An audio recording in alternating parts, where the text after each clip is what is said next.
51 শক্তিপীঠের মধ্যে একটি এবং হিন্দু ধর্মানুসারে একটি গুরুত্বপূর্ণ স্থান কলকাতার এই বিখ্যাত কালী মন্দির।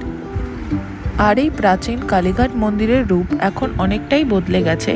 এখন পুরো কালীঘাট মন্দিরটাকে নতুন রূপে সাজানো হয়েছে এবং মন্দিরের সংস্করণ করা হচ্ছে। সেই জন্য আমরা আজকে চলে গিয়েছিলাম কালীঘাট মন্দিরের এই নতুন রূপ দেখার জন্য।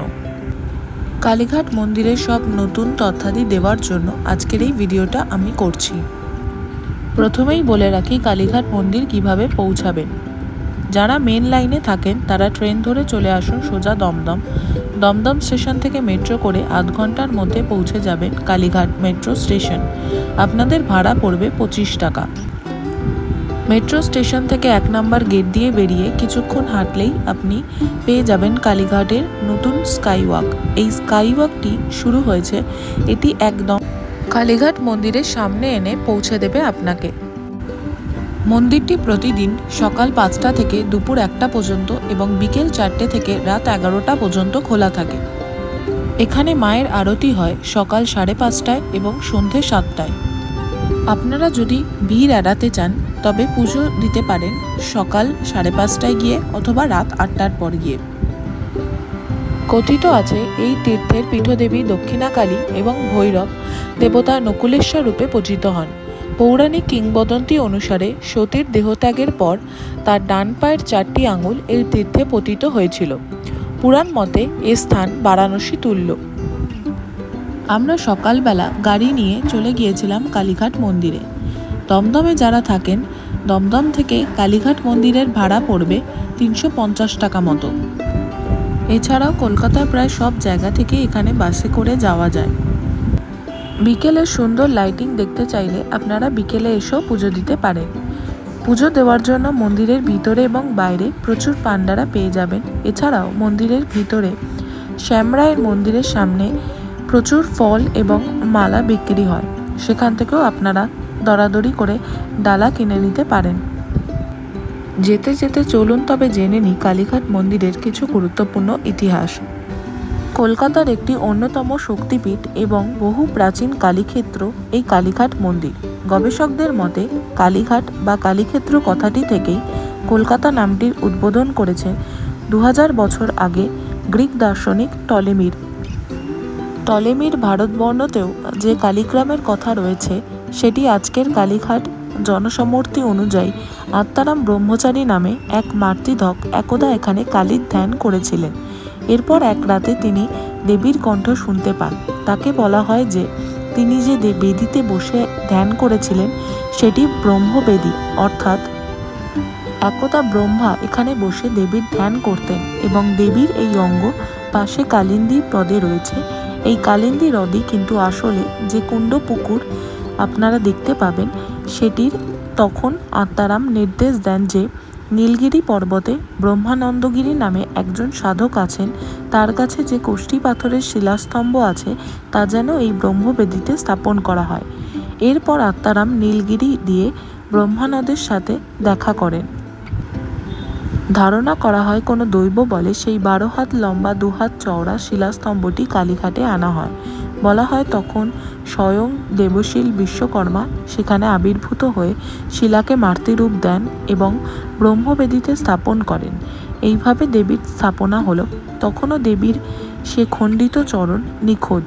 এই অবস্থায় এক রাতে কালিন্দী হ্রদের পাশে সাধনাকালে আত্মারাম এবং ব্রহ্মানন্দ দুজনে হ্রদের ভিতরে একটি স্থান থেকে আলো দেখতে পান। পরদিন ভোরে তারা সেখানে মায়ের চরণাংশ পান। পৌরাণিক কিংবদন্তি অনুসারে সতীর দেহত্যাগের পর তার ডান পায়ের 4টি আঙুল এই তীর্থে পতিত হয়েছিল। সেই 16 শতকেই মায়ের পুজো এখানে শুরু হয়। পরবর্তীকালে দেবীর মন্দির জীর্ণ হয়ে যাওয়ায় 1809 সালে বরিশাল জমিদার শিবদাস চৌধুরী এবং তার পুত্র তার উদ্যোগে আদিগঙ্গার তীরে বর্তমান মন্দিরটি নির্মিত হয়েছে। কালী মন্দিরের সাথে সাথে এখানকার পীঠরক্ষক দেবতা হলেন নকুলেশ্বর শিব। তার মন্দির আপনারা কিন্তু দর্শন করতে একদম ভুলবেন না।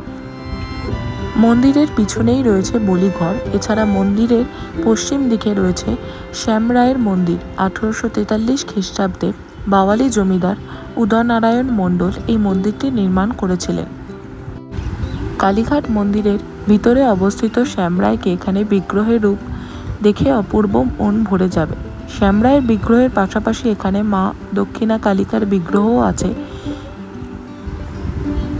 এই শক্তিপীঠে দর্শন পাওয়া যায় মায়ের বিশাল বড় একটি সোনার জিভ। এখানে মায়ের নিচে রয়েছেন রূপ তৈরি মহাদেব, এছাড়াও মাথার ওপরে রয়েছে সোনার ছাতা। বর্তমানে কালীঘাট মন্দিরটি প্রায় 90 ফুট উঁচু। মন্দিরের উত্তরে রয়েছে 3টি কলস, একটি ত্রিশূল এবং একটি ত্রিকোণ ধাতব পতাকা, যাতে ওম লিখিত আছে। মন্দিরের নবসংস্করণের পর এই কলসিগুলোতে সোনার পাত বসানো আছে বলে মনে করা হয়। মন্দিরটি আয়তনে 8 কাঠা জমির ওপর অবস্থিত এবং এই 8 চালা স্থাপত্য শৈলী দেখার মতো। আমরা মন্দিরের চারদিকটা আরও ভালো করে দেখে ঘুরে নিলাম। এখানে আছে আরও মনসা মায়ের মন্দির, যেটি আপনারা দর্শন করতে ভুলবেন না। এখানে ভোর 5টার সময় মন্দির খুলে যায় এবং মায়ের ভোগ দেওয়া হয় 2টোর সময়। তাই 2টো থেকে 5টা পর্যন্ত মন্দির বন্ধ থাকে, আবার বিকেল 5টার সময় মন্দির খোলে। রাতের দিক করে এলে মন্দিরের সৌন্দর্য দেখতে পাবেন, তেমনি ভিড়টাও অনেক কম থাকে এই সময়। আপনারা যারা মন্দির আসার প্ল্যান করছেন তাদের বলবো আপনারা রাতের দিক করে আসতে পারেন, তাতে ভিড়টা অনেকটা কম পাবেন। আর এখানে মন্দিরের মূল প্রাঙ্গণে প্রবেশ করার জন্য আপনারা প্রচুর পান্ডা পাবেন, যারা বলবে একটু এক্সট্রা টাকা দিয়ে আপনি মন্দির দর্শন করতে পারবেন। তো আপনারা সেই সমস্ত জায়গায় যাবেন না, কারণ মন্দির যখন দর্শন করতে যান তবে পান্ডাদের সাথে গেলে যদি আপনারা লাইন অ্যাভয়েড করতে চান তবে আপনাদেরকে গর্ভগৃহে গিয়ে মায়ের দর্শন করান না।